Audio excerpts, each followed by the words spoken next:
आप देख रहे हैं एसडीएम न्यूज़। मैं हूं रियाज अंसारी। इस वक्त मैं महाराष्ट्र के ऐतिहासिक शहर औरंगाबाद से बात कर रहा हूं। औरंगाबाद में सूबेदारी गेस्ट हाउस है। यहाँ पर सलीम पटेल वायगांवकर जो एनसीपी के नेता है माइनॉरिटी के, उनकी आज हमारी पत्रकार परिषद होने जा रही है। उनकी हमारी मुलाकात है, एक विशेष मुलाकात है और मुलाकात इस संदर्भ में है कि रामनवमी के दिन किराड़पुड़े घाट के अंदर राम मंदिर के बाहर जो घटना घटी उस पर हम चर्चा करने वाले हैं, क्योंकि सर साहब वहीं बहुत करीब रहते हैं। चलिए आज फिर विस्तार से जानना चाहेंगे कि घटनाक्रम क्या हुआ था, कौन से लोग थे और भी चंद बातें हैं जो आज पर्दे के पीछे शायद वो आज बातों बातों में मंदिर राम पे आ जाए। सर हमारा पहला सवाल ये है कि आप उस महल्ले में रहते हैं, वार्ड में रहते हैं, तो आपको पता कब चला या आप वहाँ पहुँचे या नहीं पहुँचे, इसके बारे में बताएंगे आप? देखिए, पहले तो मैं आज आपके चैनल के माध्यम से एक बात पहले क्लियर कर देता हूँ कि ये जो घटना घटी है रामनवमी के दिन, ये एक शर्मसार है और इंसानियत के नाते को शर्म पहुँचाने वाली घटना है, जिसका हम निषेध करते आए हैं। रहा सवाल, उस बस्ती में मैं रहता हूँ, मेरी पैदाइश वहाँ की है और राम मंदिर का और हमारा नाता ऐसा है घर आंगन के जैसा। जैसे कि उसके बानी हमारे पुरखे हैं जिनका नाम है गुलाब पटेल, जो सूबेदार और पुलिस पटेल थे एक दौर में वहाँ पर, जब हम बहुत छोटे थे। उस दौर से उस राम मंदिर का हमारा नाता है। जब से हम राम मंदिर के हर प्रोग्राम में शामिल होते आए, हमारा परिवार, हमारे पूरे ख़ानदान के लोग बिल्कुल एक समन्वय के साथ, भाईचारे के साथ रामनवमी के हर प्रोग्राम में, जो भी राम मंदिर में प्रोग्राम होता था, हम लोग जाते थे, बराबर जाते रहे। जैसा कि पहले बाला साहब पवार उसके ट्रस्टी थे, उनके दौर में भी हम लोग गए। शालिग्राम बसई बंधु थे, उनके दौर में भी गए हम। अल्लाह पुणे की दे शिव नारायण जी जायसवाल, वो भी थे। उसके बाद मोरेश्वर सावे जी भी थे, जिनके दौर में मैं खुद भी शामिल रहा हूँ। रामनवमी के हर प्रोग्राम में हम जाते थे, भाईचारे का संदेश देते आए हैं और देते रहेंगे, क्योंकि वो मंदिर हमारे लिए एक बहुत एक मकाम वाला जो चीज़ है। और जो परसों की घटना हुई है उसका एक साधारण उदाहरण मैं बताता हूँ कि 11:15 के बजे मैं वहाँ पहुँचा था गोलियाँ लेने के लिए मेरी माता जी की। तो जब कुछ वहाँ आपसी झगड़ा हुआ ऐसा सुनने में आया था। बाद में किसी तरह से वो मामले को समझाकर वो चले गए लोग, ऐसा वहाँ के लोगों का बोलना था। जबकि वहाँ कुछ ने सब आराम से 12:30 तक बेहतरीन तरीके से सब मामला चला। बाद में मैं घर पर आ गया हूँ, चूँकि रमज़ान चल रहे तो मैं सो गया था। 1:30 बजे के समय मुझे घर में इत्तला मिली कि बाहर बहुत जम के वाद हो गया है और जो है गोलीबार चल रही है। और वहाँ पर गलियों में भी शेल मारे थे जो आंसू गैस के आते हैं। तो वो कुछ गैस मेरे घर में भी पहुँच गया था, जो गलियों में उन्होंने मारे थे। तो वो धुआं धनकार होने की वजह से सब खास रहे थे। मैं भी उठा हूँ, बाद में देखा तो बहुत सारा मामला समझ में आया कि बाहर कुछ ज़्यादा ही वाद हो गया। तो बाहर जाने मुझे नहीं दिया गया, घर में मैं था क्योंकि मेरी गाड़ी भी वहीं थी। पता चला उस दौड़ धूप के अंदर बहुत हालात किधर भी हो गए थे कि ना संभलने वाले हो गए थे। बाद में वहाँ पर मौलवी हमारे बस्ती के जो है वो भी ऐलान कर रहे थे। वो जो टोड़का था वो किसकी सुनने की ही फिराक में नहीं थी, उन्होंने वहाँ किसको ही नहीं बख्शा। उसके बाद वहाँ खासदार साहब भी आए, उन्होंने भी शांति का आह्वान करे। कुछ ने माने, कुछ ने नहीं माने, कुछ ने उनके साथ भी ज़्यादा थी कि वो सीधा मंदिर में चले गए और उनका जाना एक बहुत बड़े संकट को टाल गया। ये बात मैं आपके माध्यम से खुला कह रहा हूँ। देखिए, कुछ लोग उन पर आरोप लगा रहे कि वो मंदिर में क्यों गए, इतने दिन से गए नहीं। देखिए, वो खासदार है और खासदार के मतदार संघ में अगर कोई ऐसी अप्रिय घटना होती है, उन्होंने अपने किसी खासदार की को मैं खासदार हूँ, मैं कैसे जाऊँ नहीं समझते हुए अपने घर से बाइक पर बैठकर वो किराड़पुरा राम मंदिर के ऊपर पहुँचे। वहाँ हालात को बहुत कोशिश की, लेकिन लोग उनकी भी बात को नहीं माने। ये बात प्रशासन के जिम्मेवार लोगों ने भी कहा है कि वो माप किसी के सुनने के चक्कर में ही नहीं था, बेकाबू माप हो गया था। मंदिर में जाने के बाद खासदार साहब ने जो अपील करे, वो एक अपील, उनकी दर्दना अपील जो ऐसी थी कि उसको जो कोई भी देखेगा तो ये समझेगा कि वाकई में हालात बहुत बेकार हो गए।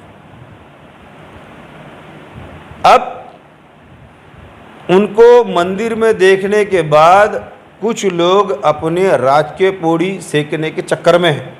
हमारे लिए समान है, हम हर एक के धर्म का मान सम्मान करने वाले लोग हैं। ऐसे टाइम में खासदार साहब ने जो अपील करे और खासदार साहब जो बोले कि पुलिस लेट पहुंची है, तो हो सकती बात है क्योंकि वो हालात हाजरा के मौके पर मौजूद थे। सर, आप पार्टी के जिम्मेदार हैं, तो अब जो शख्स की जैसा बताया जा रहा है गोली लगने से मौत हुई, तो क्या आप अपने पार्टी लेवल से वरिष्ठों को बोल के उनके लिए कुछ करेंगे साहब? क्योंकि हम भी वहाँ गए थे, कुछ मदद इमदाद या उनके बच्चों को सरकारी नौकरी ऐसा कुछ पूछूँगा।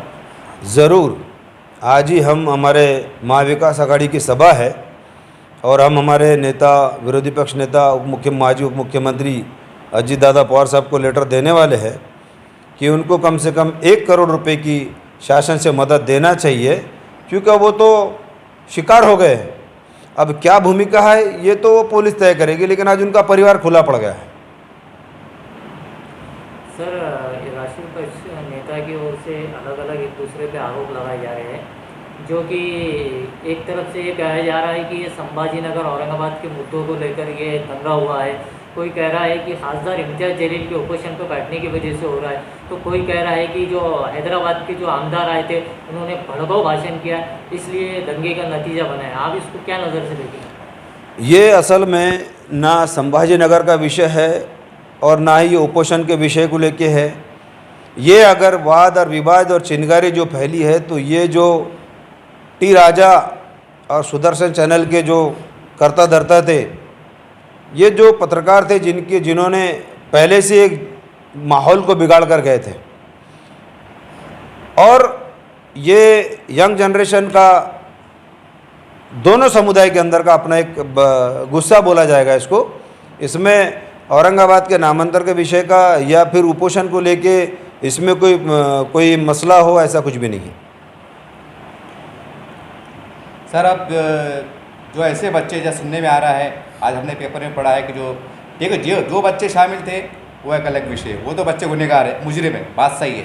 लेकिन जो वायदे में गुनहगार बच्चे, सर अगर उनका नाम अगर पुलिस की यादी में आता है तो कहीं ना कहीं वो उनका CR तो ख़राब हो गया, तो अब उनको हम कैसा रिकवर करेंगे कि ठीक है, अगर गलती से अगर उठा रहे हैं या कुछ गलतफहमी उठा रहे हैं, ताकि उनको क्लीन चिट मिले, ऐसा कुछ रास्ता निकल सकता है? देखिए, मैं आपके चैनल के माध्यम से हमारे पुलिस कमिश्नर साहब निखिल जी गुप्ता साहब से रिक्वेस्ट करूंगा, क्योंकि देखो दोषी जो है तो दोषी है, हम ये नहीं कहेंगे कि उसको कोई सपोर्ट किया जाए, लेकिन भूमिका और हालात को देखते हुए पुलिस आयुक्त साहब ने इसमें एक ऐसा स्टेप लेना चाहिए कि जो स्टूडेंट है या किसी जज्बात में आके, चाहे दोनों समुदाय की, मैं एक समुदाय की बात नहीं कर रहा हूँ, इसमें कहीं वो शामिल होते हैं या कि उनका नाम आता है, तो उसको अब कानूनी कार्रवाई का तो सामना करना ही पड़ेगा, उसमें तो कोई दो राय नहीं है।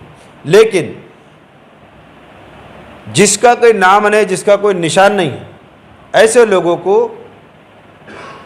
किसी तरह से पुलिस कार्रवाई का सामना ना करना पड़े, ऐसे मैं आपके माध्यम से पुलिस आयुक्त साहब से रिक्वेस्ट करूंगा कि उनके आड़ में किसी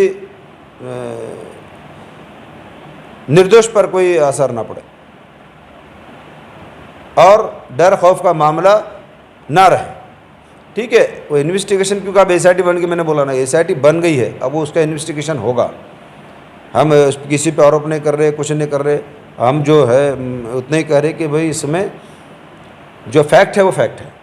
सर, अब जाते जाते आजकल नौजवानों के नाम को संदेश जो गलत तरीके से व्हाट्सएप इस्तेमाल करते हैं, फेसबुक इस्तेमाल कर रहे हैं, या और भी तरह के हैं, कुछ ऐसा एक संदेश ऐसे हालात में, ताकि उनकी कुछ गलत एक्टिविटी से कुछ और हालात ख़राब ना हो, शक शुबात के दायरे ना बढ़े, कोई अपील आपकी तरफ से, कुछ संदेश, कोई मशवरा?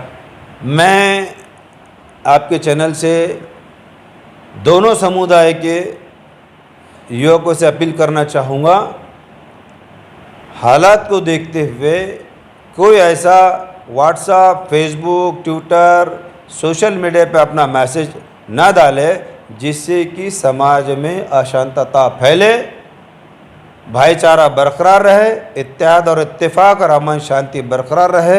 इतनी ही अपील मैं आपके चैनल के माध्यम से करना चाहूँगा। इस तरह से आपने सलीम पटेल साहब को बात को सुना और हमारा मुलाकात करने का एक ही मकसद था, क्योंकि वहाँ के रहने वाले थे, मस्जिद के पास परिसर में रहते थे करीब, तो क्या था आकर पूरा माजरा।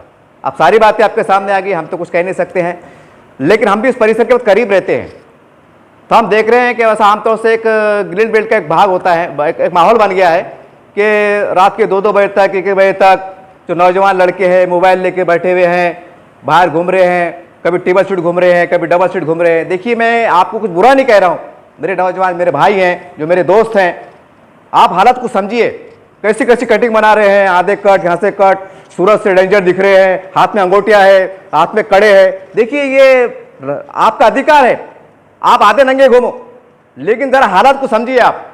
अगर मैं जाऊंगा तो बोलेंगे चाचा आ गए, कुछ समझदार चाचा आ गए। अगर मैं कड़े वड़े लेके जाऊंगा और सिगरेट पीते जा रहा, मेरे को ठीक नहीं लगा चैनल पे बोलते वक्त, लेकिन देखने में क्या लगता है यार, ये लड़का कैसा होगा यार, ये जरूर कुछ ऐसा दिख रहा है, कुछ बैड कैरेक्टर दिख रहा है, ये छवि बनती है साहब। ये बहुत गौरव अल्फाज में आपको बोल रहा हूं।